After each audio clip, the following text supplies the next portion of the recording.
Hello friends, today we'll talk about a new disease which is called inflammatory disease of the esophagus. We will talk about three disorder or three disease in three lectures. Number first is achalasia, the second is diffuse esophageal spasm, and the third one is scleroderma or systemic sclerosis. So first we study achalasia. We come to definition.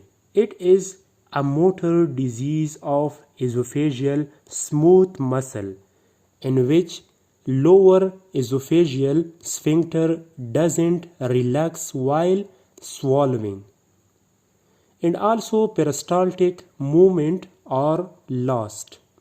Now we come to the pathophysiology.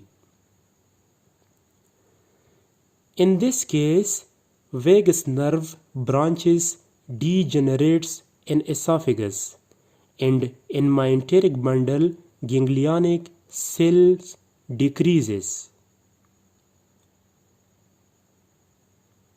Its effect is mostly on cholinergic nerves.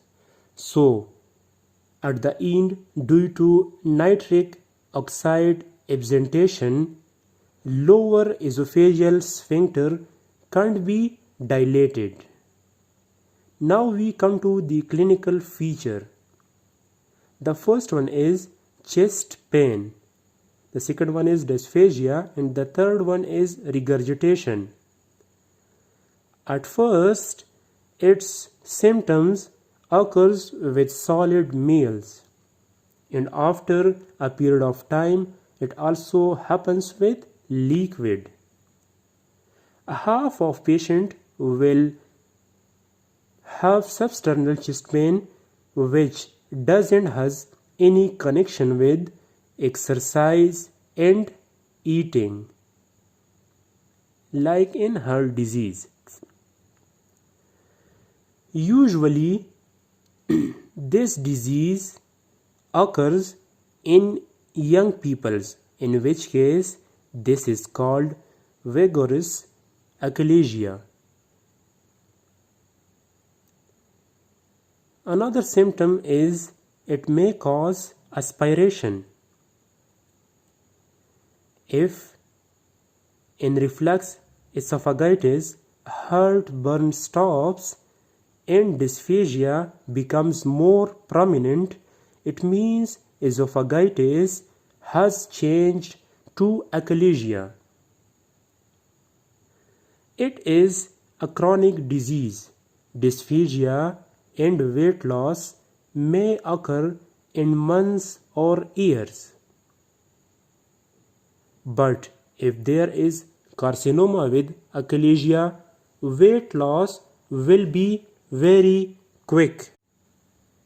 Now we come to diagnostic examination or lab investigation. First we do chest X-ray. It shows large mediastinum. In standing position, an air fluid margin will be seen in mediastinum. The second examination is barium swallow.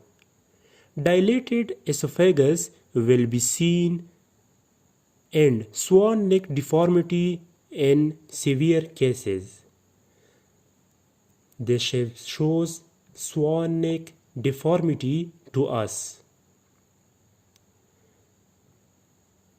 The third one is manometry. Lower esophageal sphincter pressure will be high. The fourth one is endoscopy. For differentiation between achalasia and carcinoma. Fifth one is, or sixth one is CT scan. It shows intramucosal carcinoma. Now we come to the treatment. Botulinum toxin injection. It inhibits cholinergic nerves effect. Side effects is that long-term use can cause fibrosis. Second is pneumatic dilatation or dilation, cutting some fiber of lower esophageal sphincter. Then balloon is passed. Complications are perforation and hemorrhage. Third one is surgical Heller cardiomyotomy. In this case, we cut some muscle of stomach cardiac part. It causes reflux esophagitis. The fourth one is peroral endoscopic myotomy or POEM. For refractory achalasia, we must do complete esophagoectomy or percutaneous gastrostomy can be done in these patients. Complete esophagectomy is mean removing of esophagus. Now we come to the second disease, which is called diffuse esophageal spasm. Definition: it is a severe motor defect of esophagus characterized by dysphagia and substernal pain. Pathophysiology: degenerative changes in vagus nerve of the esophageal part occurs. Clinical features are anginal like pain which radiates to neck, shoulder, jaw and back, increased by stress and eating. Diagnostic examination: the only one examination is barium swallow. It shows several abnormal contraction of esophagus. We come to the treatment. So we must eat slowly and staying comfortable. Stay away from stress. Nitroglycerin or nifedipine can decrease pain in some patients.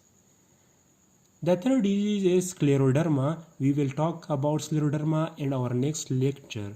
Goodbye till then. Have a nice day.